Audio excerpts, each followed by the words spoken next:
या मैं इनको आदेश दे इसकी रहा हूं? अपनी मेमोरी है ना? हाँ, तो पूरी प्रकृति आपकी हर चीज की मेमोरी है। ठीक है। यहाँ की मेमोरी है। अच्छा, कई बार आप हाथ गर्म पे लगता है तो आपका ब्रेन बताता है आपको? नहीं ना, यहाँ की मेमोरी जाता है बताती है सिग्नल। ना। तो हर चीज की मेमोरी है। ठीक है। तो सबकॉन्शियस की भी अपनी मेमोरी है। ठीक है। तो सबकॉन्शियस जो है वो चेतना जो है उसमें स्टोर होता है, लेकिन उसमें सब कुछ स्टोर होता है ऐसा नहीं। मुझसे एक व्यक्ति ने बात की, बोले कि एक मनुष्य है और एक स्त्री है। अब लोगों ने कहा कि नहीं, इससे भी आगे है कुछ बुद्धिजीवियों ने, मनुष्य में भी जाति होती है। एक पंडित होता है, एक ब्राह्मण होता है, एक क्षत्रिय होता है, एक शूद्र होता है। फिर और गहरे गए तो बोले नहीं, इसमें भी एक गोरा काला होता है। तो मैं आपसे बात कर रहा हूं क्योंकि आप अध्यात्म की यात्रा कर रही हैं मैम। तो मैं बिल्कुल चेतना माने क्या, मैं कौन, आप कौन? सतयुग, त्रेता, द्वापर, कलयुग, इन 3 अवधारणाओं में सारा ज्ञान बंधा हुआ नजर आता है। जब मैं आध्यात्मिक गुरुओं से मिलता हूं मैम, तो मैं देखता हूं कि वो इन 3 चीजों के बारे में बताते हैं कि एक सतयुग था, एक द्वापर था, एक त्रेता था। पृथ्वी यही थी कि नहीं? जब पृथ्वी यही थी तो युग कैसे बदला? क्या युग एक विचारधारा है या सिर्फ और सिर्फ गणंत कहानियों में इसको दर्ज किया गया है? और प्रमाण देने वालों से मैं श्रुति ग्रंथों के माध्यम से चाहता हूं, जो स्मृति ग्रंथों से नहीं, वो श्रुति ग्रंथों के माध्यम से बताएं कि ये है क्या। लेकिन मैम बड़ा मुझे भद्दा लगा, आपको ट्रोल किया, वो कमेंट आया एक बड़ा माँ को लेकर के, मैं बड़ा इस मंच से निंदा, मैं उसको बड़ा खंडित करता हूं और मुझे बड़ा अपमानजनक लगा। आप किसी शख्सियत को, कभी हैं आप आध्यात्मिक यात्रा कर रही हैं और कोई व्यक्ति पता नहीं कहां से उठ करके कुछ भी बोल देता है, भैया आप कैसे देखती हैं ये माँ को लेकर के बोल देना? हालांकि मुझे भी उस समय बुरा लगा था और आपने देखा होगा मैंने तो उनकी फोटो लिया था, स्क्रीनशॉट लेकर के डाला था। बिल्कुल। उन्होंने जो मुझसे कहा मैसेंजर पे मैसेज करके कि वो जल्दी जल्दी में हो गया, मैं जल्दी जल्दी में भी नहीं करूंगी ये काम जब तक मेरे जहन में नहीं होगा। तो वो उनका कलयुग था, वो उनका कलयुग था। सतयुग, त्रेता, द्वापर, कलयुग, इन 3 अवधारणाओं में सारा ज्ञान बंधा हुआ नजर आता है। जब मैं आध्यात्मिक गुरुओं से मिलता हूं मैम, तो मैं देखता हूं कि वो इन 3 चीजों के बारे में बताते हैं कि एक सतयुग था, एक द्वापर था, एक त्रेता था। पृथ्वी यही थी कि नहीं? जब पृथ्वी यही थी तो युग कैसे बदला? क्या युग एक विचारधारा है या सिर्फ और सिर्फ गणंत कहानियों में इसको दर्ज किया गया है? और प्रमाण देने वालों से मैं श्रुति ग्रंथों के माध्यम से चाहता हूं, जो स्मृति ग्रंथों से नहीं, वो श्रुति ग्रंथों के माध्यम से बताएं कि ये है क्या। आप कैसे देखते हैं? देखो, श्रुति स्मृति तो मुझे नहीं पता, लेकिन मैं अपना जो अभी तक की यात्रा है, मेरी 20 साल की आध्यात्मिक यात्रा है। ठीक है। 2007 से शुरू हुई थी और डे बाय डे बहुत सारे एक्सपीरियंस भी मैंने किए हैं। बिल्कुल। उस आधार पे जो मैं कह सकती हूँ। अभी थोड़ी देर पहले मैंने एक बात करी थी आपसे कि चढ़ने का भी एक वो होता है, लेवल अप होता है, और गिरने का भी लेवल होता है। ठीक है। सतयुग यहाँ था, गिरान धरती पे था। जब आप टॉप पे पहुंच गए, नहीं धरती अभी भी है, ऐसा नहीं है क्या, ये कोई अलग अलग नहीं है भैया। मुसीबत क्या है कि हमने इसे अलग अलग मान लिया। एक ही टाइम पे सब कुछ चल रहा है। ठीक है। अच्छा, अब एक ही टाइम पे एक व्यक्ति के अंदर सब कुछ चल रहा है। जब वो बहुत अच्छे उसमें होता है, बहुत ज्ञान में होता है, तो वो सतयुग के उस पे आता है। जब वो थोड़े संशय में आता है, हल्का सा डामाडोल होता है, तो वो त्रेता पे आता है। जब वो उसमें भी कई बार बहुत बहुत ज्यादा खराब सोच रहा होता है, मतलब आप ही सोचो कि उसकी अच्छाई तो नहीं मरी, लेकिन उसके अंदर, तो वो आ जाता है द्वापर में। ठीक है। ठीक है, बिल्कुल ही खराब सोचने लग गया तो वो कलयुग में आ जाएगा। वो एक ही व्यक्ति के अंदर, वो जो व्यक्ति सोच रहा है खड़ा धरती पे ही है, खड़ा धरती पे ही है। तो धरती एक है। हाँ, धरती एक है। ये तो कलयुग, ये एक अवस्था है, मन की अवस्था है। एक हुई मन की अवस्था, एक हुई परिवेश की अवस्था। हाँ, परिवेश, ठीक है, वातावरण की अवस्था। ठीक है। तो जब सारे कलेक्टिवली बहुत अच्छे हों और एक आध छुट्टू पुट्टू निकल आए खराब, तो सतयुग है। थोड़े उससे 10% में आ गया कि भैया पहले 100% में से 5% खराब, 95% अच्छे, सतयुग है। ऐसा नहीं है, कभी भी कोई सा युग नहीं मिलेगा जब कोई भी खराब नहीं था। हाँ, तो हम कह सकते हैं कि तीनों युगों में हम एक ही समय में जीते। मतलब कोई अगर मुझे ये कह दे कि सतयुग में राक्षस थे ही नहीं, ऐसे कैसे? ऐसे हो ही नहीं सकता, वरना तो वो रक्त बीज वगैरह कहाँ से आए थे? हाँ जी, तो उसी में थे।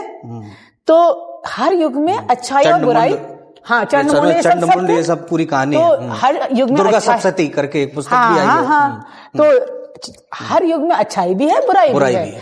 लेकिन परसेंटेज डिसाइड करता है कि कौन सा युग कैसा है। तो एक टाइम ऐसा आता है जिसमें 5% बुराई है, 95% अच्छाई है। फिर आया थोड़ा सा कि बुराई का बढ़ना शुरू हुआ, 25% बुराई हुई, 75% अच्छाई हुई। सॉरी, मैं ज्यादा बोल गई मैं। 80 और उसमें मान लीजिए, ठीक है।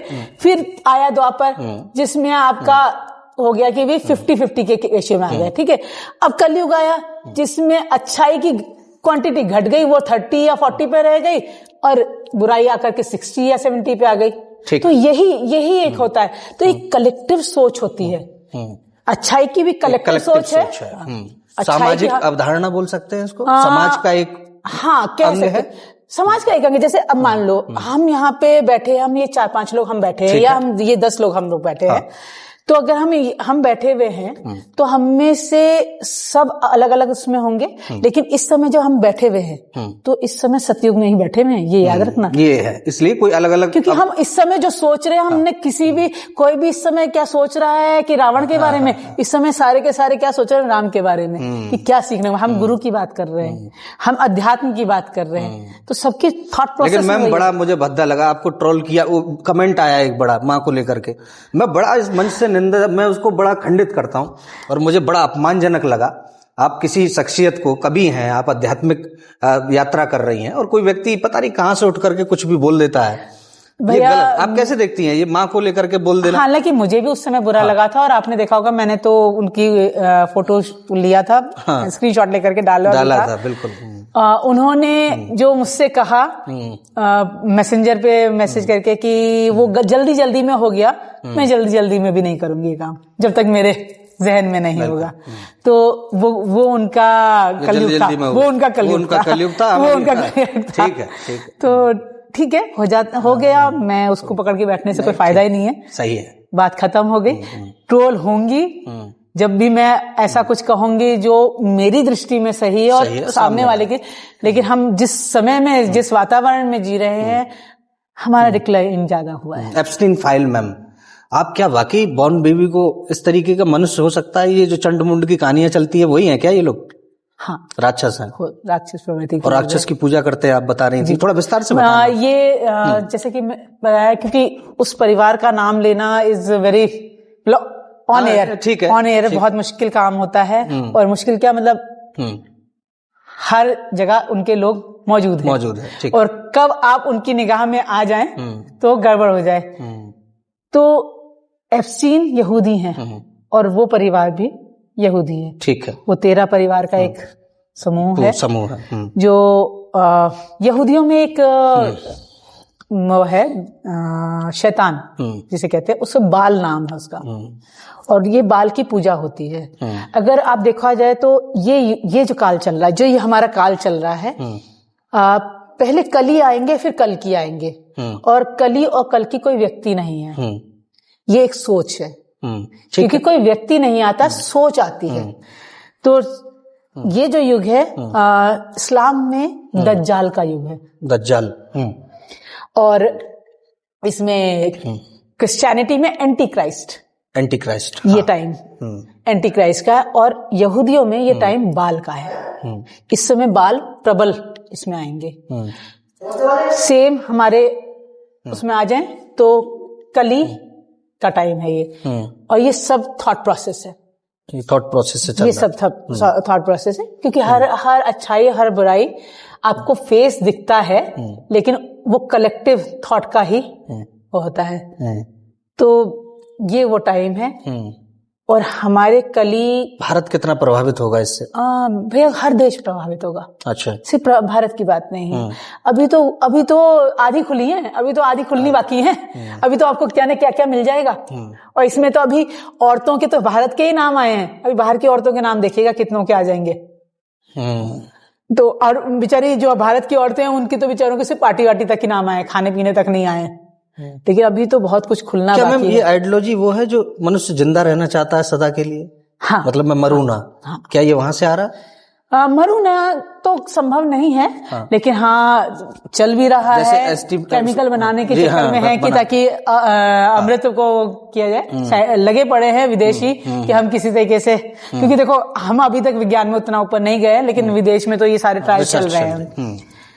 जब कोविड आया था तब मैंने कहा था कि कोविड मैन मेड है, और जब मैंने ये कहा था कि कोविड मैन मेड है तो मुझे बहुत गालियां पड़ी थी मेरे ही घर वालों से कि अरे हाँ तुम तो हर चीज वही देखती हो। और मैंने तब ये कहा था, मैंने कहा चाइना मोहरा है, चाइना ने कुछ नहीं किया, और आज साबित हो गया चाइना ने कुछ नहीं किया। वो बिल गेट्स भैया ने किया जो किया, बिल गेट्स भैया की फाइल भी खुल गई कि उन्हीं का भेजा हुआ काम है ये। तो ये जो बाल है, जो बाल का डिस्क्रिप्शन यहूदी उसमें है, ग्रंथ में है, उसमें है कि एक राक्षस शैतान है जिसका जो चेहरा है वो बकरी का है। अच्छा। सींग बकरे के हैं। ठीक है। लोअर बॉडी ह्यूमन की है, उसमें भी नर और मादा का मिक्सचर। उसके स्तन है और नीचे का पार्ट पूरा मैनली है। उसके हाथ में एक बच्चा होता है और वो जीवित उस बच्चे के रक्त से रहता है। तो बलि का कॉन्सेप्ट हर धर्म में है भैया। बलि सिर्फ हमारे भारत में ही नहीं कि हमारे तंत्र विद्या में ही, बलि का कॉन्सेप्ट हर जगह है, हर जगह। ठीक है। और बलि सिर्फ काली से नहीं है, शैव बलि भी है, काली बलि भी है, कृष्ण बलि भी है, हनुमान जी की भी बलि भी है। मतलब इनकी भी तंत्र साधनाएं हैं। गणेश तंत्र साधना में भी बलि है, जबकि ये देवता तो कभी भी नहीं देखे जाते उग्र रूप में, आम जनता। और राम तक की भी तंत्र साधना है विथ बलि।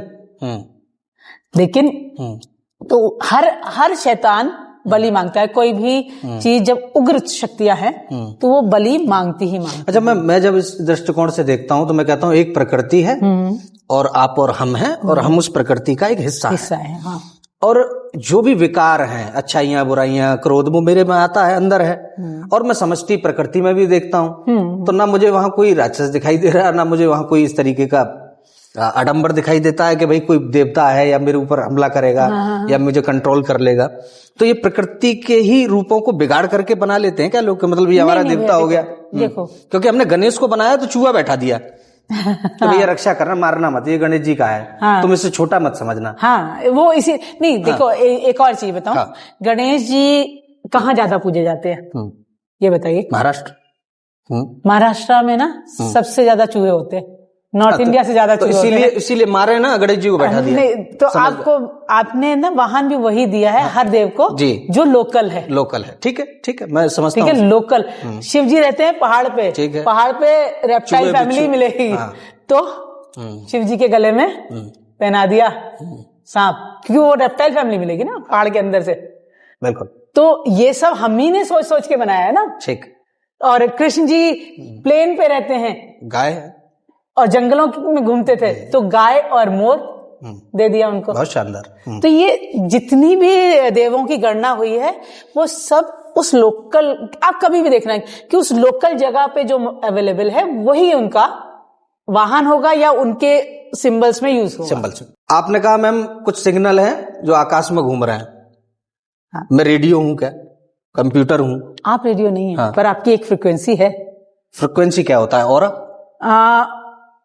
ऑरा में एक तरंग होती है, फ्रीक्वेंसी हुई तरंग, एक वाइब्रेशन होती है, ठीक है, जो आप नोइंगली या अननोइंगली आपकी बॉडी में भी चल रही है। ये तो साइंस भी कहता है बिना तरंग के तो कुछ नहीं है। ठीक है, ठीक है। मोबाइल है आपके पास, एप्पल का मोबाइल है, उसमें आपने सिम जो डालोगे वही तो आएगा ना। ठीक है, ऐसे थोड़ी ना। अब यहाँ पे या इसको जैसे आपने रेडियो का, चलो मोबाइल में तो फिर भी आपने किसी कंपनी का सिम डाला, लेकिन रेडियो में तो किसी का सिम नहीं डाला। ठीक है, आप उसको ट्यून ही तो कर रहे हो कि 92.7 आएगा या क्या आएगा। ठीक है, लेकिन जो नियरेस्ट टावर होगा वो उसे कैच कर लेगा। सेम आपके थॉट मैं ऐसे आ जाता हूँ, मेरे माँ है बाप है, हाँ, उन्होंने एक सिम डाला माँ के गर्भ में, हाँ, और ये सिम था, वो अभी आपके सामने बैठा, तो माँ के गर्भ में सिम और मुझ के रूप में, ठीक है, लेकिन वो शुक्राणु के रूप में गया। हाँ, ये सिम, हाँ, लेकिन इस सिम को अब आप रेडियो में कन्वर्ट कर लीजिए। अब ये सिम बड़ा हुआ, ये रेडियो बन गया। ठीक है, मैं कौन हूँ? मैं रेडियो हूँ, रेडियो जो सूचनाओं को एकत्रित करता है। ठीक है ना। अब उसमें अब मैं बैठी हूँ, मुझे वो लेना है, तो मैं अब उसको ट्यून कर रही हूँ। अच्छा, ऑपरेट कर रहे हैं आप? मैं उसको कान में बैठ रही हूँ। उसकी अलग अलग फ्रीक्वेंसी है। हाँ। जब फ्रीक्वेंसी है तो जो नियरेस्ट फ्रीक्वेंसी है वो रेडियो कैच करेगा, या जो क्लियरेस्ट फ्रीक्वेंसी है वो कैच करेगा। ठीक है, तो इसी तरीके से थॉट प्रोसेस की एक फ्रीक्वेंसी है, आपकी एक फ्रीक्वेंसी है और यूनिवर्स की एक फ्रीक्वेंसी है। उस फ्रीक्वेंसी पे जैसे ही आप मैच करोगे वो थॉट आप कैच कर लोगे। अब कोई कहेगा तो इसका मतलब फिर तो सारे लोग अच्छा ही सोचना चाहिए, सारे लोग खराब। लेकिन अब बात आती है कि आपका गुण तत्व क्या है, आपकी बॉडी को आपने कितना फाइन ट्यून किया है। आपने फाइन ट्यून ही नहीं किया। मैं विज्ञान के तथ्य से जानता हूँ कि मेरी बॉडी बहुत पीछे से आ रही है। हाँ, एक वंशानुक्रम क्रम की प्रक्रिया है। मेरे दादा परिवार में कोई संत भी रहा होगा, वो भी मेरे अंदर है, और एक राक्षस रहा होगा, वो भी मेरे अंदर है। एक डॉक्टर भी है, इंजीनियर, जो भी रहे होंगे पीढ़ी से। बिल्कुल बिल्कुल। तो मेरी बॉडी तो एक जेनेटिक बिल्कुल क्रिया के साथ आगे बढ़ रही है, जो कि प्राकृतिक है। लेकिन चेतना की जब हम बात करते हैं तो भ्रांति आ जाती है। नहीं, तो चेतना भी प्राकृतिक ही है। तो वही चेतना भी प्राकृतिक है, वही मैं आपको देखिए, आपने कहा कि आपके अंदर राक्षस भी होगा, आपके अंदर, क्योंकि आपके घर में कोई संत भी था, कोई राक्षस भी था। सभी के साथ है ये, मैंने अपना ही जिक्र नहीं किया, सबका कर रहा हूं। सभी के साथ ऐसा होता है। लेकिन जब अब आप पर्सनल लेवल पे आ गए तो अब आपके अंदर दोनों चीज आ गई। लेकिन क्या हर समय आपके अंदर राक्षस हावी होगा या हर समय संत हावी होगा? किसी मोमेंट में आपके अंदर राक्षस भी हावी हो सकता है, किसी मोमेंट में आपके अंदर। अब कैसे राक्षस पता चलेगा कि आप अननेसेसरी गुस्सा हो गए? तो उसको ध्यान देना पड़ता है, मैं क्यों हो रहा हूँ। हाँ, तो वो आपके अंदर के जो राक्षस, जो वो वाली फ्रीक्वेंसी है वो हावी हो गई। तो जब आपकी वो फ्रीक्वेंसी हावी हो गई, और यूनिवर्स में भी उस समय यूनिवर्स में लगातार तार चल रहे हैं, फ्रीक्वेंसीज चल रही, वेव्स चल रही हैं, उस समय आपने वो वेव कैच कर ली, तो वही वाली वेव। चलिए, ये मैं छोड़ता हूं अपने दर्शकों के ऊपर कि फ्रीक्वेंसी क्या होता है, सर्च करके बताइएगा, क्योंकि जितना मैंने पढ़ा है मैम को अपना एक अलग है। आगे बढ़ते हैं, चलिए। तो अब मैंने बात करी रेकी की, तो रेकी यूनिवर्स में हमेशा मौजूद है, ये ब्रह्मांडीय ऊर्जा है। ठीक है, वो आप में भी है, मुझ में भी है, सब में है। और सब उसी के बिना, हम उसके बिना कोई भी नहीं हो सकता। लेकिन होता है क्या है कि हम अपने थॉट प्रोसेस से अलग अलग जगह ब्लॉकेज कर लेते हैं। इमोशनल ब्लॉकेजेस आते हैं, इमोशनल ब्लॉकेज आते हैं तो ऑरा में ब्लॉकेजेस आते हैं।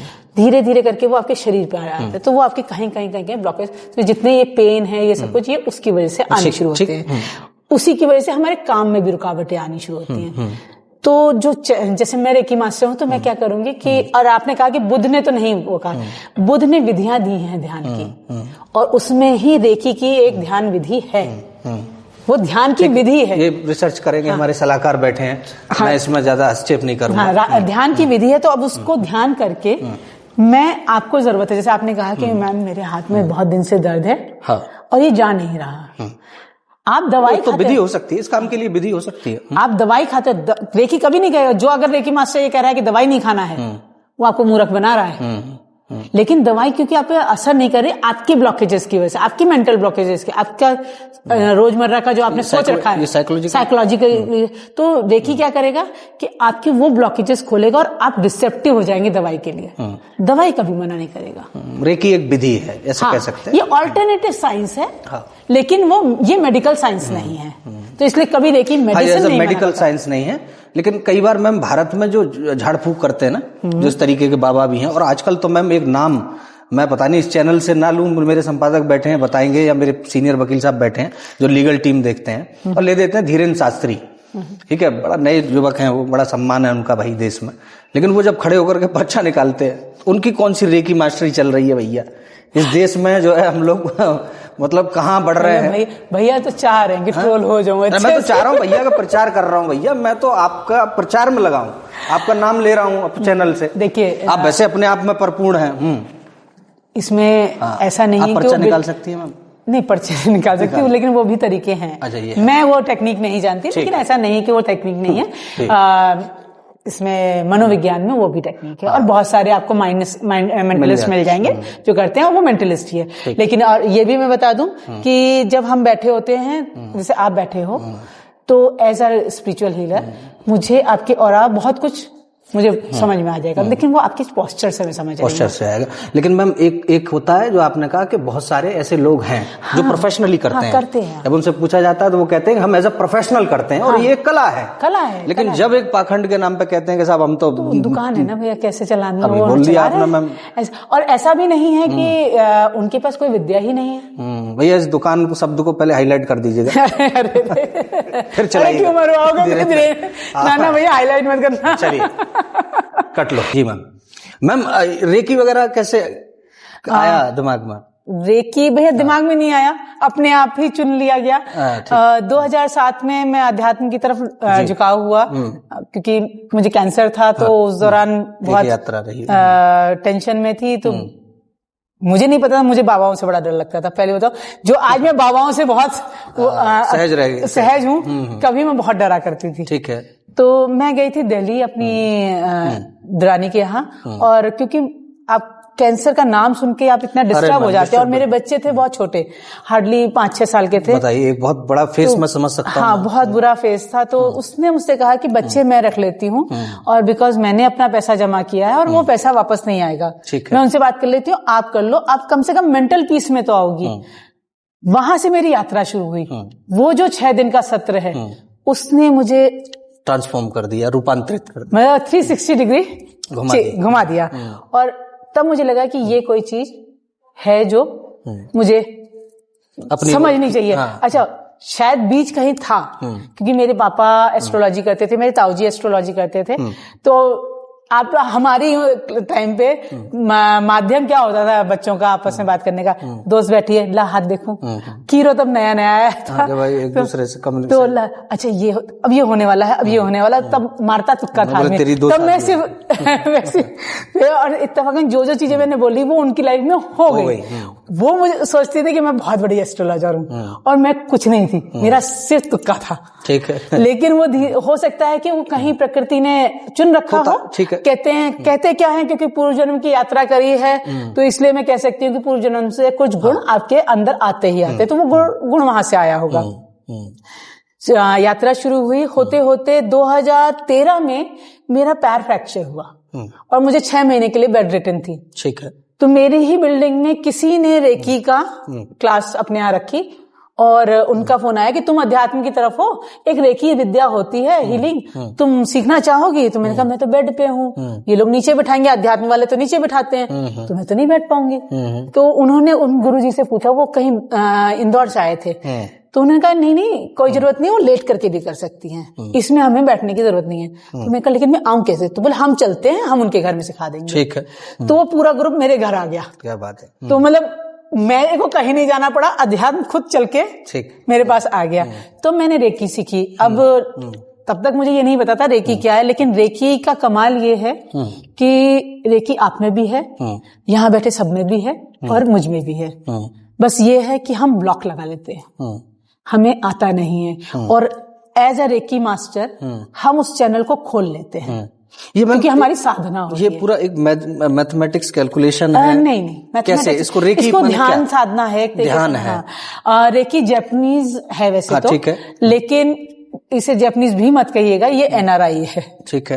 क्योंकि जापान में मकाओ हुई, इंडिया आए और बुद्धिज्म की पढ़ाई करी, और लोटस सूत्र में इसका जिक्र था, वहां से वो उठा के ले गए। इसको उन्होंने कल्टीवेट किया, जैसे अभी हम चाइना का कुकुर लेके आए थे ना, वैसे इन्होंने भी। मैं बड़ा कंफ्यूजन में यहाँ आ जाता हूँ। मैं बिल्कुल, अगर कोई विद्या है और किसी तरीके की कला कौशल है, मैं उसका सम्मान करता हूँ, अगर वो वैज्ञानिक तथ्यों के आधार पर, विज्ञान के पैमानों पर सटीक उतरती है। बिल्कुल। लेकिन जब मैं इसका नाम बुद्ध से जोड़ता हूँ कि बुद्धिज्म था, कृष्ण ध्यान सिखा रहे हैं लोग, कृष्ण ध्यान की बात कर रहे हैं, तो वो बिल्कुल अलग बात है। अब तुम धंधा ही चला दो। देखिए, मैं बिल्कुल अब्सोल्यूट याद मत करिए।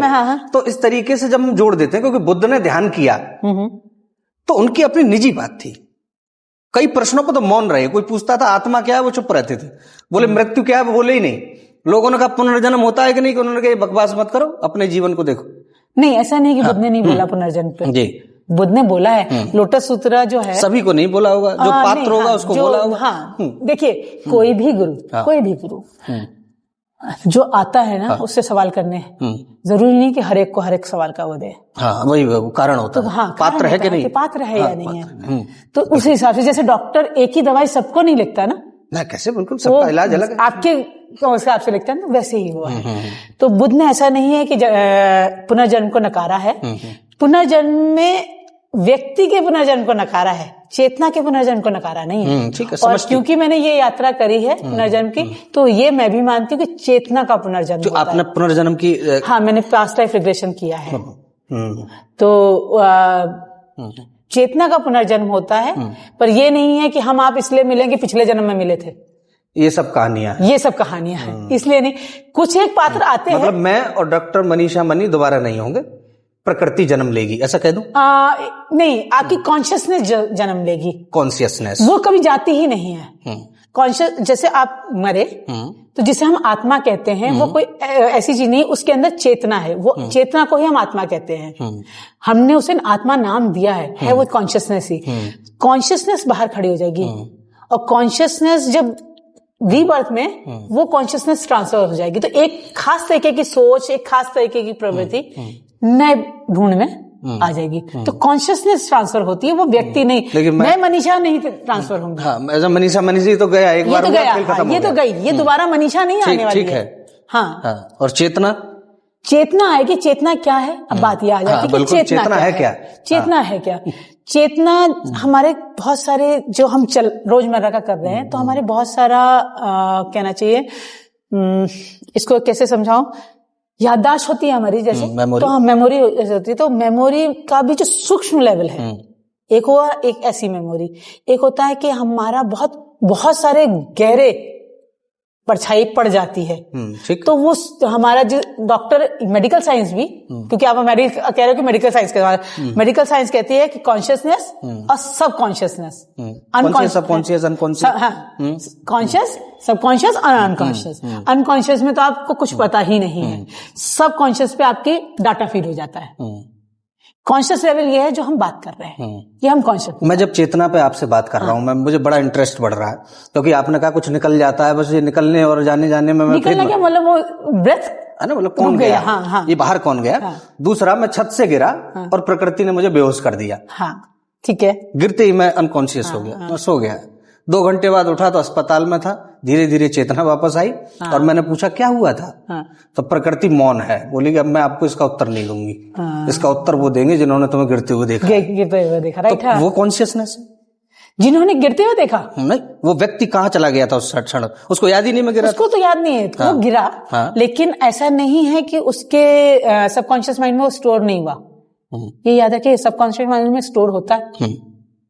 सेल्स मरते हैं अपने आप, सेल स्किन के मर जाएंगे, बदलते लेकिन बदलते हैं। ये खुद निर्णय लेते हैं या मैं इनको आदेश इसकी अपनी मेमोरी है ना। तो पूरी प्रकृति, आपकी हर चीज की मेमोरी है। ठीक है, यहाँ की मेमोरी। अच्छा, कई बार आप हाथ गर्म पे लगता है तो आपका ब्रेन बताता है आपको, नहीं ना, यहाँ की मेमोरी जाता है सिग्नल। तो हर चीज की मेमोरी है, ठीक है। तो सबकॉन्शियस की भी अपनी मेमोरी है, ठीक है। तो सबकॉन्शियस जो है, वो चेतना जो है, उसमें स्टोर होता है, लेकिन उसमें सब कुछ स्टोर होता है, ऐसा नहीं। मुझसे एक व्यक्ति ने बात की, बोले कि एक मनुष्य है और एक स्त्री है। अब लोगों ने कहा कि नहीं, इससे भी आगे है कुछ बुद्धिजीवियों ने, मनुष्य में भी जाति होती है। एक पंडित होता है, एक ब्राह्मण होता है, एक क्षत्रिय होता है, एक शूद्र होता है। फिर और गहरे गए तो बोले नहीं, इसमें भी एक गोरा काला होता है। तो मैं आपसे बात कर रहा हूं क्योंकि आप अध्यात्म की यात्रा कर रहे हैं मैम, तो मैं बिल्कुल चेतना माने क्या, मैं कौन, आप कौन। चेतना एक खास तरीके से मेमोरी ही कह सकते हैं, स्मृति कह सकते हैं आप, एक स्मृति है, एक स्मृति जो सबकॉन्शियस माइंड में, जो आपके बाद भी इस एनवायरनमेंट में एग्जिस्ट करती है, ऐसा मानती हैं आप, ठीक। और अब आप सोचो, जो आपने सोचा या हम अभी जो पॉडकास्ट कर रहे हैं, ये क्या पहले कभी नहीं हुआ? बिल्कुल होता है, कई बार हुआ, ठीक है ना। कई बार आपके दिमाग में वो थॉट आ जाता है जो आपको भी लगता होगा कि यार ये मैं नहीं सोचा था, क्या वो कहाँ से आया, कभी सोचा? मैं इस पर विचार करता हूँ कई बार, कहाँ से आया वो। मैं समझता हूँ कि कहीं ना कहीं मैं टकराया, कहीं ना कहीं नहीं, कहीं ना कहीं यूनिवर्स में घूम रहा है। हम जो आज बात कर रहे हैं, जो मैं भी बोल रही हूँ, वो भी मेरा नहीं है, मेरा कुछ नहीं है, वो यूनिवर्स में ऑलरेडी था। मैम, धार्मिक कार्यक्रमों की जब भी हम बात करते हैं, बिल्कुल मैं आपकी बात से सहमत हूं इस बात को लेकर के कि कई बार ज्यादा कॉल आते हैं लोगों के, और भी संस्थाएं करती हैं, लेकिन ओशो अगर आपके व्यक्तिगत जीवन में आकर के कहें कि मुझे 50,000 रुपए की जरूरत है, 50 करोड़ की जरूरत है, तो वो तो कभी संत या ज्ञानी पुरुष करता नहीं है। वो कहता है मैं समाज के लिए मांग रहा हूं, मुझे मेरे लिए नहीं चाहिए, है ना। मैं समाज के लिए, और यही मान्यता और यही परंपरा मैं अपने शहर में देखता हूं। मैं साहब शादी कराना चाहता हूं 50 लड़कियों की, मुझे गौशाला चलाना है साहब, ये सारी योजनाएं भी तो समाज के पैसे से ही चलती हैं। बिल्कुल बिल्कुल, मैं मानती हूँ। हाँ? देखिए, एक रीजनेबल अमाउंट लेना कोई बुरी बात नहीं है, ठीक है, वो मैंने मान लिया कि ले रहे हैं। लेकिन अब एक सिंपल सी बात समझिएगा कि जब सामने वाला देने को तैयार नहीं है, फिर जबरदस्ती नहीं, फिर आप जबरदस्ती करते हो ना। ओशो मुझसे आके कहते कि ये पैसा चाहिए, अगर मुझे लग रहा है कि ओशो को बहुत जरूरत है, हालांकि ओशो ऐसा करते नहीं, वो तो अकाउंट ही नहीं, वो है नहीं, तो हम बड़े आराम से कह रहे हैं। बिल्कुल। हाँ, लेकिन ओशो ऐसा नहीं करते। और ओशो क्या मुझे नहीं लगता कि मेरे गुरुदेव ही ऐसा कहेंगे या मेरे गुरुदेव श्री या ऐसा कहेंगे। ठीक है, उनके प्रोग्राम का एक अमाउंट है, वो जमा होता है, ठीक है, एक टोकन जाता है, उसमें कोई बुराई भी नहीं है कि वो 7 दिन का जो हम सत्र कैंप कर रहे हैं, भोजन है, व्यवस्था है। भोजन तो नहीं है उसमें, लेकिन भैया कैंप में अपने आप में हम टीचर के रुकने का, क्योंकि मैं उनका सारा कुछ देखती हूँ यहाँ पे, तो उनके रुकने का इंतजाम वगैरह करती हूँ, तो वो सब है एक, तो वो ठीक है। लेकिन वो एक बार लिया, उसके बाद खत्म। लेकिन अब आप जो कह रहे हो कि हर महीने देना इतना अमाउंट, चाहे वो 100 रुपए या 50 रुपए, 100 रुपए बहुत बड़ी चीज नहीं है। मैं नहीं कह रही कि 100 रुपए बहुत बड़ी चीज है, और खासतौर से हमारी सोसाइटी में नहीं, कोई किसी बेचारे गरीब के लिए हो सकता है, वो वहां पहुंचते भी नहीं। कमाल की बात है, ये गीता जिनको मिलनी चाहिए वो उनको नहीं मिलती, मिलनी उन्हें चाहिए, ये ध्यान उन्हें मिलना चाहिए। हमने बना किसके लिए रखा है? अंबानियों के लिए। तो मुसीबत ये है। मैं एक चीज मैम देखिए, मैं आप बहुत बड़ा व्यक्तित्व है मेरे लिए, और ये मंच बहुत छोटा है, क्या मैं आपको कवर कर पाऊं? मंच कभी छोटा बड़ा नहीं होता भैया। मैं अपनी गागर में समेटने का प्रयास करूंगा जी। अंबानी को गीता की आवश्यकता निश्चित है। हर उस प्रबुद्ध व्यक्ति को जिसके हाथ में माया है ना मैम, उसको कृष्ण की आवश्यकता है, ऐसा मैं मानता हूं। वो गरीब, उसको रोटी दे दो आप, इतना ही बहुत होगा। वो पहले संपन्न तो हो। ओशो इस बात को कहते थे मैम, बिल्कुल। मैं किसी व्यक्ति को पहले गरीबी खत्म करूंगा। ओशो ने कभी लेकिन गरीब को भी नकारा नहीं है। नकारा नहीं, लेकिन उन्होंने कहा कि कोई भूखा है तो पहले उसको रोटी दो। हाँ, गीता दे रहे हो, डाइजेस्ट ही नहीं कर पाएगा। नहीं, बिल्कुल आपकी बात सही है। बताइए, जो भूखा है वो पहले रोटी खाएगा, ठीक है, वो गीता नहीं डाइजेस्ट कर पाएगा। लेकिन आपने कहा कि अंबानी को गीता की जरूरत है, बिल्कुल ठीक है ना। अंबानी लेगा कैसे? अगर अंबानी ले लेता तो एफसीम फाइल में नाम ना आता। गीता तो ली होगी उसने। लेकिन हाँ, वो गरीब ले लेगा, ये भी बता रही, क्योंकि वो त्रस्त हो चुका है। कोई भी चीज त्रस्त व्यक्ति को चाहिए होती है, और ज्ञान देने वाला हमेशा पैसे वाला होना चाहिए। वजह बताऊंगी, कारण बता। लोग कोई कहेगा कि रिक्शे वाला आपको कहे कि सब कुछ मोह माया, आप मान लोगे क्या? लेकिन टाटा कहेगा कि सब मोह माया है, तो आप क्या कहोगे? यार इतना कमाने के बाद कह रहा है मोह माया, तो होगा फिर मोह माया। वैसे अब आपने नाम ले दिया टाटा, नहीं मैं एक शब्द कहने वाला था, रुक गया मैं। तो तब कहोगे आप कि हाँ यार ये आदमी कह रहा है मोह माया, तो होगा इतना कमाने के बाद, इतना पैसा कमाने के बाद बोल रहा है। रिक्शे वाला कह रहा है मोह माया, इसे मिल नहीं रहा इसलिए, पहले कमा तो भाई चार। लेकिन बड़ी भेद है। कबीर याद आते हैं मुझे, वो जो लाए हैं, बड़े संत हो जाते हैं। कबीर, रहमन धागा प्रेम का, कभी गरीब नहीं थे। मत तोड़ो चटकाए, तोड़े से फिर ना जुड़े गांठ पड़ जाए। कबीर तो कबीर जैसे लोग भी तो आते हैं। तो कबीर गरीब नहीं थे। अमीर के बड़े सारे वो हैं। गरीब से, अमीर सिर्फ धन से नहीं होता। क्या बात है, बहुत शानदार। अब आप आई। हाँ, अमीर सिर्फ धन से नहीं होता। अगर बौद्धिकता की दृष्टि में भी वो अमीर है तो वो अमीर है, तो वो अमीर है। और कबीर वही थे, जुलाहे थे, उनका 2 रोटी से काम चल रहा था, ठंडा पानी पी करके काम चल रहा था, ठीक है, वो उतने में खुश थे, वो संतुष्ट थे। अमीर की डेफिनेशन संतुष्टि से ज्यादा है, संतुष्टि से ज्यादा है। मैंने क्यों टाटा का नाम लिया? हाँ, बिल्कुल। मैं इतने देश में तो और भी रईस है, बहुत, लेकिन नाम तो सिर्फ टाटा का लिया ना, क्योंकि वो संतुष्ट था और उसकी संतुष्टि दिखती थी बंदे की, इसलिए लिया।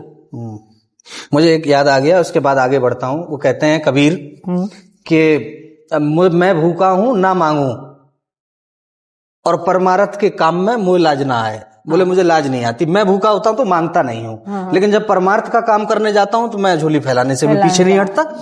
तो क्या ऐसे देखती हैं क्या ये? हाँ, ठीक है, नहीं बिल्कुल ठीक है। और वो युग भी ऐसा था भैया, समय बहुत फर्क था। आज उस मांगने में ना बहुत सारे लोग सिर्फ वैसे ही चला जाते हैं। हाँ। आप देखो सेंटर पॉइंट पे चले जाना, आपके पास आएंगे, माँ दे दीजिए, बाजी दे दीजिए, भगवान तेरा भला करेगा, खुदा तेरा भला करेगा, फलाना हो जाएगा। अभी परसों तरसों मुझे किसी बच्चे ने दिया, तो वो बच्चा मुझे यहाँ पे मिल चुका था टीकाराम पे, यहाँ भगवान के नाम पे मांग रहा था, और मुझे मिला उधर दौलतपुर में, अल्लाह के नाम। मुझसे कहता है भगवान अल्लाह तुझको हज करवाए। मुझे कहा यहाँ तो यही तो मैंने कहा अभी तो 4 दिन पहले मिला था टीकाराम पे अल्लाह, तो वहां तो तू भगवान बता रहा था, यहाँ अल्लाह बता रहा है। उसका कोई धर्म नहीं था, उसका भूख धर्म था। लेकिन बात कहाँ आती है कि उसका धर्म भूख भी नहीं था। मुझे वो दिख रहा था, वो बच्चा सिर्फ मांग करके सूंघने का जो व्यापार चला है ना, नशा कर रहा, नशे का व्यापार, उसका काम कर रहा था। बिल्कुल। तो आप युग बदला, तब लोग ये नहीं करते थे। तो कबीर संपन्न थे, आज वो संपन्नता नहीं मिलेगी आपको।